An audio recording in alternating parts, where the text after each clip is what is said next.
ആരും സ്ക്രോൾ ചെയ്ത് പോരുത്. ചിലപ്പോൾ ഞാൻ ഈ പറയുന്ന കാര്യം നിങ്ങളുടെ കഥ കൂടിയാണെങ്കിലോ.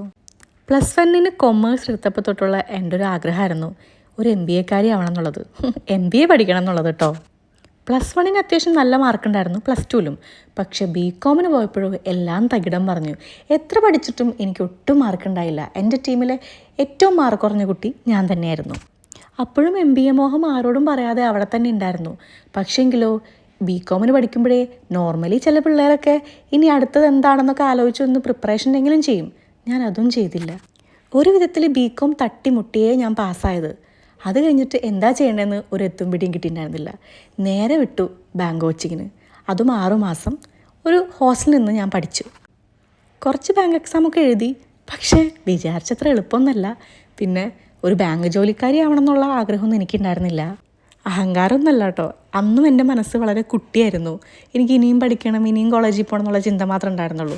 പക്ഷേ ഈ ബാങ്ക് കോച്ചിങ് കാരണം എനിക്ക് MBAയുടെ കമാറ്റ് എക്സാം പാസ്സാക്കാനായിട്ട് പറ്റി. അതായത് കുറച്ച് ജനറൽ ആയിട്ടുള്ള നോളജൊക്കെ എനിക്ക് കിട്ടാനായിട്ട് തുടങ്ങി. അങ്ങനെ ബാങ്ക് കോച്ചിങ് കഴിഞ്ഞ് ഇനിയും 6 മാസം സമയമുണ്ട്. ആ 6 മാസം ഞാനൊരു അക്കൗണ്ടിങ് കോഴ്സ് ചെയ്തു, 6 മന്ത് കോഴ്സ്. അതും കഴിഞ്ഞ് അതിനിടയ്ക്ക് ഞാൻ കമാറ്റ് എക്സാം എഴുതി. എന്തോ ഭാഗ്യത്തിന് പാസ്സായിട്ട് പിന്നെ MBAയ്ക്ക് ഒരു സീറ്റും കിട്ടി. ഇപ്പോഴെന്നോട് പലരും ചോദിക്കാറുണ്ട്, നീ MBA പഠിച്ചിട്ട് എന്താ ഉണ്ടായത്? അന്നും എന്തും പഠിക്കാനായിട്ടും അച്ഛനമ്മയും സപ്പോർട്ടായിരുന്നു. അവർക്കങ്ങനെ പഠിക്കണ്ട, മതി ഇനി പഠിച്ചത്, ഇനി കല്യാണം കഴിച്ചോ എന്നൊരു ടോക്ക് ഉണ്ടായിട്ടില്ല കേട്ടോ. അതിൻ്റെ ഒരു ഭാഗ്യമാണ്. എനിക്കെന്തും കുറച്ച് ലേറ്റായിട്ടാണ് കിട്ടാറ്. MBAയുടെ ലാസ്റ്റ് സെമസ്റ്റർ എക്സാം കഴിഞ്ഞ ആ മാസം തന്നെ ഞാൻ ഒരു ജോലിക്ക് കയറി. അങ്ങനെ യാത്ര ഇനി ഒരുപാട് പറയാനുണ്ട്.